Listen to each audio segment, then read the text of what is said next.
Hello, my name is Hattie, and I will be talking about domesticated cats from Egypt.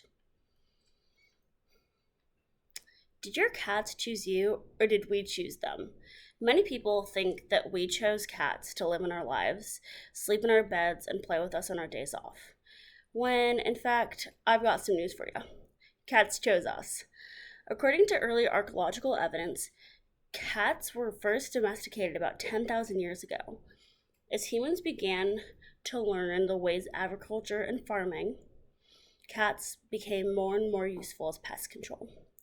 Cats chose to stick around because humans were their best source of food and shelter. Cats walked by our side and in our home to gain shelter and food. Now, cats may think they were oh so smart because they were using us throughout the country, when in fact, we were using them. Cats became the number one pest control used throughout all the cities.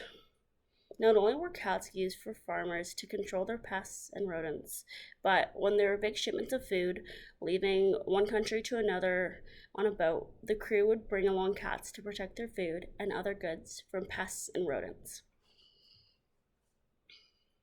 Cats have come from different sides of growth.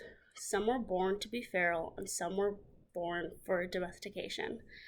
In fact, cats on their own decided how they were to survive and participate in humans' lives, since the production of cats was due to their own reproduction within their species.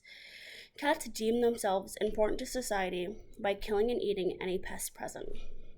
Cats were most known for traveling along with humans on ships or guarding crops on farms.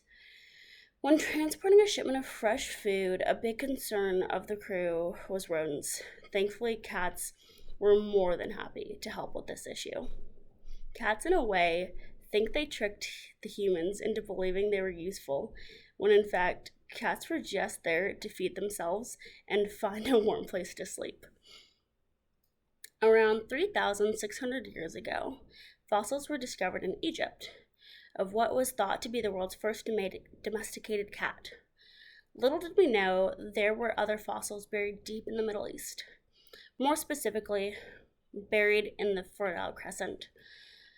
The Fertile Crescent was named by James Henry Breasted because it was the armpit shape of the Middle East where lots of animals such as cats, sheep, were first discovered and known to bred more thoroughly.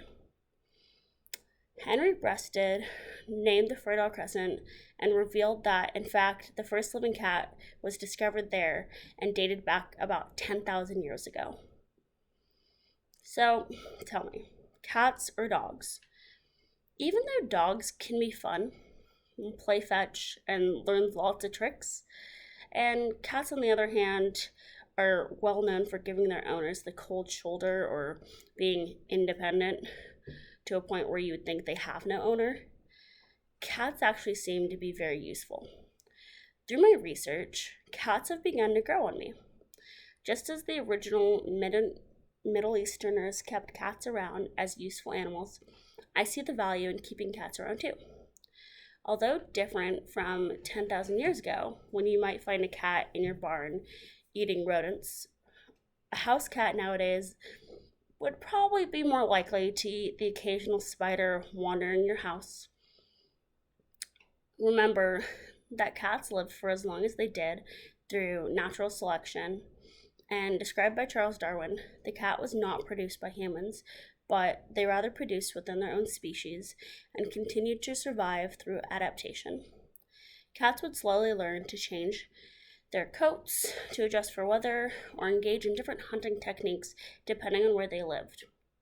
Cats found shelter and food in the homes of humans. Maybe now you'll reconsider sharing food off your plate with your furry best friend.